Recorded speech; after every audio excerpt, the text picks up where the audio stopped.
মই ছাত্ৰ জীৱনৰ পৰাই সাহিত্যৰ এজন ভাল ছাত্ৰ বুলি নিজক ভাবোঁ আৰু যেতিয়াই গ্ৰন্থমেলাৰ খবৰ পাওঁ নতুন গ্ৰন্থ বিচৰাটো এটা অভ্যাস আৰু মই অসমৰ নতুন প্ৰজন্মকো আহ্বান জনাম যে নতুন গ্ৰন্থৰ যদি আমি স্বাদ ল'ব নাজানো সময়ৰ লগত খাপ খাই পেলাই আমি চলিব নোৱাৰিম। সেইকাৰণে আমি পৰিৱৰ্তিত পৰিস্থিতিত খাপ খাই চলিবলৈ হ'লে আমি জ্ঞান আহৰণৰ যিটো ধাৰা সেইটো আমি অব্যাহত ৰাখিব লাগিব। আৰু এইবাৰ মই আপোনালোকে জানে বাহিৰত আছিলোঁ কেইদিনমান, বিশেষকৈ এখন কিতাপ মই সৰহকৈ কিনিম বুলি আহিছিলোঁ। এতিয়া বনলতাই ক'লে কিতাপখন শেষ হৈ গ'ল। আমাৰ নিতুমণি শইকীয়াই উলিয়াইছে বিজেপিক কিয় ভোট দিব নালাগে। বহুত দিনৰ পৰা আমি এই কথাবিলাক কৈ আছিলোঁ। আমাৰ কংগ্ৰেছ বিজেপিৰ যিটো আদৰ্শগত যুঁজ তাৰ মাজতে বৌদ্ধিক এখন যুঁজ আৰম্ভ হৈছিলে 16 চনত। অসমৰ বৌদ্ধিক মহলৰ মাজত এখন যুঁজ হৈছিলে। তেনেকুৱা এখন যুঁজ আগতেও হৈছিলে লক্ষ্মীনাথ বেজবৰুৱা, ভূপেন হাজৰিকা ডাঙৰীয়া তেখেতসকলৰ মাজত। যেতিয়া বেজবৰুৱাই কবিতাত লিখিছিল যে আমি অসমীয়া নহয় দুখীয়া, কিহৰ দুখীয়া হ'ম, সকলো আছিল সকলো আছে নুশুনো নলওঁ গম, তেতিয়া ডক্টৰ ভূপেন হাজৰিকাই গানেৰে তাক উভতি ধৰিছিলে যে আমি অসমীয়া নহয় দুখীয়া বুলি সান্তনা লভিলে নহ'ব, আজিৰ অসমীয়াই নিজক নিচিনিলে অসম ৰসাতলে যাব। 16 চনত ডক্টৰ হীৰেণ গোহাঁইৰ নেতৃত্বত অসমৰ 46গৰাকী বিশিষ্ট ব্যক্তিয়ে কৈছিলে যে বিজেপিক ভোট দিব নালাগে। আৰু তেতিয়া যিসকলে কৈছিলে বিজেপিক ভোট দিব লাগে তাৰে মাজৰে এজনে নিতুমণি শইকীয়া ডাঙৰীয়াই এতিয়া উভতি চাইছে। মানে এইটো আমি জাতীয় জীৱনৰ এইবিলাক এটা এটা দিনলিপি যে এদিন যিটো কথাক উভতি ধৰা হৈছিলে আজি সেই কথাটোক দেৰিকৈ হ'লেও একেখিনি মানুহে স্বীকৃতি দিবলৈ আৰম্ভ কৰিছে। সিদিনাখন এখন সংবাদমেলত কৈছে বহুতে যে আমি এনেকৈ কাৰণে মানে কংগ্ৰেছক আঁতৰাই পঠাইছিলোঁ, কিন্তু এতিয়া আকৌ সেইখিনি মানুহে কৈছে যে বিজেপিক আমি কিয় ভোট দিব নালাগে। এতিয়া মই ভাবোঁ যে বৌদ্ধিক জগতে ইলেকশ্যনৰ মিটিঙত গৈ ভাষণ নিদিব পাৰে, কিন্তু বৌদ্ধিক জগতে অসমীয়া জাতীয় জীৱনৰ নেতৃত্ব লওঁতেও কেতিয়াবা কেতিয়াবা যে ভুল নিৰ্দেশনা দি পায়, কেতিয়াবা সঠিক পথটোৰ পৰা ফালৰি কাটি নিবৰ কাৰণেও যে বৌদ্ধিক জগতে ক'ৰবাত নিজৰ দায়িত্ব সঠিকভাৱে ৰূপায়ণ কৰিব পৰা নাই যেন কথাবিলাক এতিয়া নতুনকৈ আলোচনা হৈছে, যিবিলাক কথা আমি দল হিচাপে আগৰ পৰা কৈ আছিলোঁ। এতিয়া আমাৰ নিতুমণি শইকীয়াই যিখন লিখিছে বিজেপিক কিয়, আৰু তাৰপিছত আমাৰ জিতুমণি বৰাৰ পিতৃভূমি, এতিয়া কালিও পেপাৰত ওলাইছে যে চাইনাই কিমান ডাঙৰ বৃহৎ নদী বান্ধ ব্ৰহ্মপুত্ৰৰ ওপৰত বনাবৰ কাৰণে চেষ্টা কৰি আছে, ইতিমধ্যে পৰিকল্পনা কৰিছে। কিন্তু আমাৰ অসমীয়া জাতিৰ নৈতিক অধিকাৰ আছে নাই নদী বান্ধৰ বিৰুদ্ধে কথা কোৱা? কাৰণ নদী বান্ধৰ 2000 মেগাৱাট নদী বান্ধৰ ক্ষেত্ৰত আমাৰ স্থিতিটো কেনেকুৱা? এই কথাবিলাক এতিয়া যেতিয়া বৌদ্ধিক জগতে আলোচনা কৰিছে আৰু গ্ৰন্থমেলাত এই কিতাপবিলাক আহিছে, মই ভাবোঁ যে নতুন প্ৰজন্মটোৱেও এতিয়া সেই বিতৰ্কটোত অধ্যয়নৰ মাজেদি ভাগ লোৱাৰ সুযোগ পাব।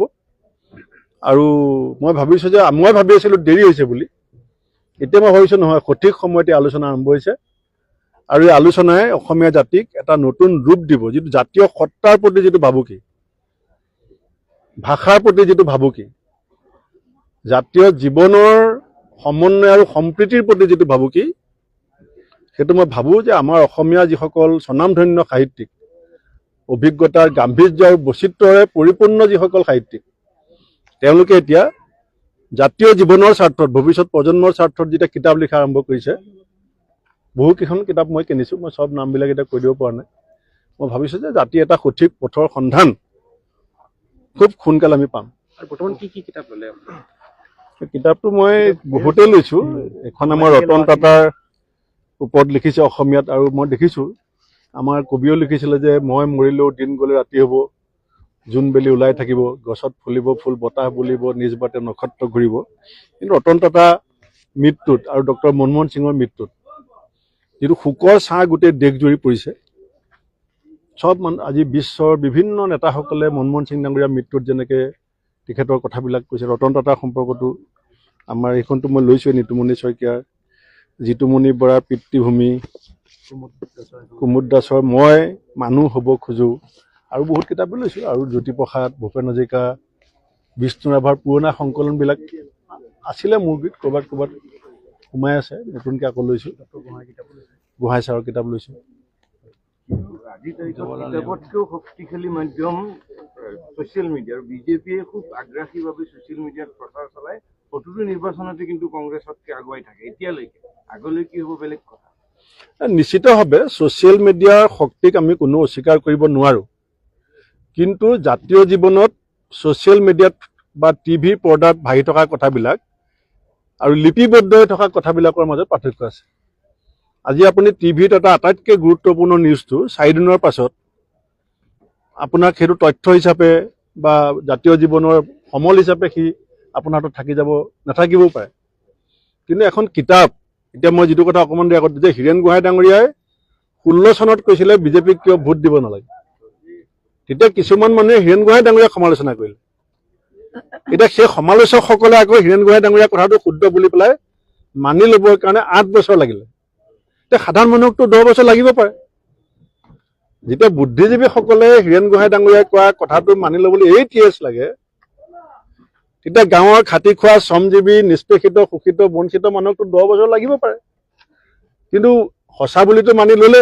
বুদ্ধিজীৱীয়ে কৈছে যে বিজেপিক ভোট দিব নালাগে, কিন্তু আপোনালোকৰ সহযোগী দল, আপোনালোকৰ মিটিং কৰা অখিল গগৈৰ দৰে মানুহে কিন্তু কংগ্ৰেছক ভোট দিব নালাগে বুলি কৈছে। বান্দৰে পিঠা বগোৱাৰ দৰে কংগ্ৰেছে লগাইছে, মানে আপোনালোকে কংগ্ৰেছক ভোট দিব নালাগে। মই এতিয়া গ্ৰন্থমেলাত অহাৰ 1 নম্বৰ কিতাপ কিনা। দ্বিতীয় কথাটো হৈছে যে গ্ৰন্থৰ মাহাত্ম্যটো কি, যে এই কথাবিলাক লিপিবদ্ধ হৈ আছে ইয়াত। এখন ডায়েৰী এখন থাকি যাব। দৈনন্দিনভাৱে ছ'চিয়েল মিডিয়াত কৈ থকা মই কোৱা কথাবিলাক কেইটামান ঘণ্টা, কেইটামান দিন বা কেইটামান মাহৰ কাৰণে গুৰুত্বপূৰ্ণ হ'ব। কাৰণ ৰাজনীতিত এইটো কয়ে যে আজি যিটো সঁচা, আজি যিটো শুদ্ধ, কালিলৈ সেইটো শুদ্ধ নহ'বও পাৰে। কিন্তু কিতাপত যিটো লিখা আছে আজিতো উভতি চাবলগীয়া হৈছে। লক্ষ্মীনাথ বেজবৰুৱা ডাঙৰীয়াক ভূপেন হাজৰিকাই উভতি ধৰিছিলে, হীৰেণ গোহাঁই ডাঙৰীয়াক উভতি ধৰিছিলে। আজি আকৌ কৈছে যে নহয় আপুনি সঠিক পথত গৈছে। উভতি ধৰাসকলৰ যেতিয়া সন্মতি আহিছে, বাকী ৰাইজৰতো আহিবই। নহয়, অখিল গগৈ আৰু এটা কথা হৈছে, পঞ্চায়ত নিৰ্বাচনত আপোনালোকে মিত্ৰতা কৰিব নে নকৰে সেইটো স্পষ্ট কৰিব লাগে, আৰু যদিহে মিত্ৰতা কৰে তেতিয়াহ'লে লাভ হ'ব। একদম পোনপটীয়াকৈ প্ৰশ্ন কৰিছে। আমি প্ৰদেশ কংগ্ৰেছত এনেকুৱা কোনো কথা নতুনকৈ পাতিবলগীয়া নাই।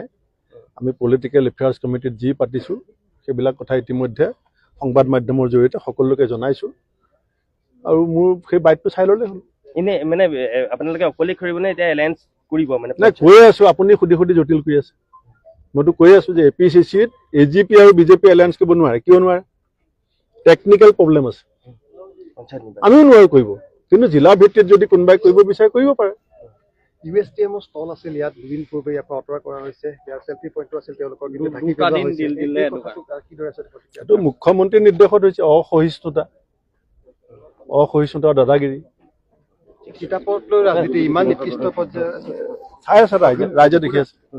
হ'ব বাইদেউ আপোনালোকৰ এতিয়া প্ৰেচিডেণ্ট গৰাকীয়ে বা স্বামী আপোনাৰ ইমান কিতাপ লৈছে, পঢ়িবলৈ সময় মানে কেনেধৰণে পায় অকণমান?